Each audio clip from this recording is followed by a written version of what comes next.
আসসালামু আলাইকুম রহমতুল্লাহ। Dear audience, Illustrator টিউটোরিয়ালে স্বাগতম। মেডিকেল লোগো ডিজাইন একেবারে রিয়েলিস্টিকভাবে, চমৎকারভাবে, সহজ করে, একেবারে মিনিমাল টাইপের মেডিকেল লোগো ডিজাইন কীভাবে তৈরি করবেন, মেডিকেল লোগো ডিজাইন কীভাবে করবেন সেটাই আমি আপনাদের সাথে শেয়ার করতে যাচ্ছি। ভিডিওটা কাইন্ডলি আপনাদের নিকট রিকোয়েস্ট, ডেফিনেটলি আপনাদের উপকারে আসবে। ভিডিওটাকে স্কিপ না করে কন্টিনিউ করবেন এবং অবশ্যই লাইক করে শেয়ার করে দেবেন। এটা হচ্ছে আপনাদের রিকোয়েস্ট। রেক্টেঙ্গুলার টুলটাকে নিলাম, রেক্টেঙ্গুলারটা শেপ ক্রিয়েট করলাম, ডাইরেক্ট সিলেকশন টুলটা দিয়ে জাস্ট এভাবে ঘুরিয়ে দিয়ে ডাইরেক্ট সিলেকশন টুলে দিয়ে মেটালটাকে সিলেক্ট করে জাস্ট এভাবে আমি রাউন্ড করে দেব, লাইক দিস। আবার ডাইরেক্ট সিলেকশন টুল এখানে একটা ক্লিক করলাম, শিফট বাটন চেপে ধরে ডাউন করে দেব, এভাবে সিলেক্ট করলাম, এভাবে রাউন্ড করব, লাইক দিস। জাস্ট এই যে ইউনিফর্মের এখানে সিলেক্ট করব, হোয়াইট প্রোফাইলটাকে দিয়ে দেবো এখান থেকে।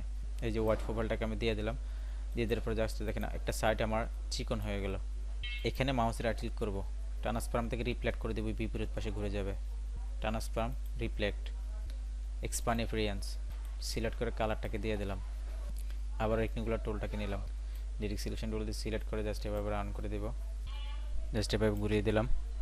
শেপলার টুলটা ক্লিক করে অল্টার বাটন চেপে ধরে মিডলটাকে জাস্ট এভাবে ম্যানেজ করে দেব। কন্ট্রোল যদি গ্রুপ করলাম, লাইক এখানে এনে বসাবো, লাইক ছোটো করে একটা ইলিপস দিয়ে দেবো। দেন এটাকে এই পাশ এইটুকু কেটে দিব। ইরেজার টুলটাকে নিব, জাস্ট এখান থেকে এভাবে ইরেজ করে দিব। আবার ইলিপস টুলটাকে নেব, এখন সিজারটাকে নিয়ে জাস্ট এভাবে একটা ক্লিক করব, উপরটাকে ডিলিট করে দেব। কিবোর্ড থেকে কন্ট্রোল সি দিয়ে একটা কপি করলাম, এটাকে একটু অবজেক্ট থেকে এক্সপ্যান্ড করব, অবজেক্ট থেকে এক্সপ্যান্ড করলাম, কাঙ্ক্ষিত কালারটাকে দিয়ে দিয়ে এখান থেকে কন্ট্রোল এফ বাটন প্রেস করলাম, কপি করাটা পেস্ট হবে। টি টুলে ক্লিক করে টাইপ এনে ফার টুলটাকে সিলেক্ট করব, জাস্ট এখানে একটা ক্লিক করব। যে লেখাটা আপনার হবে কাঙ্ক্ষিত আপনার লেখাটাকে দিয়ে দিবেন, লোগোর নামটাকে দিয়ে দিবেন। লেখাটা এখানে সিলেক্ট করার পরে জাস্ট এই যে এখানে ধরে এইভাবে উপরের দিকে উঠিয়ে দিবেন। ওকে, উপরের দিকে উঠিয়ে দেবেন, জাস্ট আপনার কাঙ্ক্ষিত এভাবে সিলেক্ট করবেন, সিলেক্ট করে আপনার কাঙ্ক্ষিত লেখাটার নামটাকে দিয়ে দিবেন।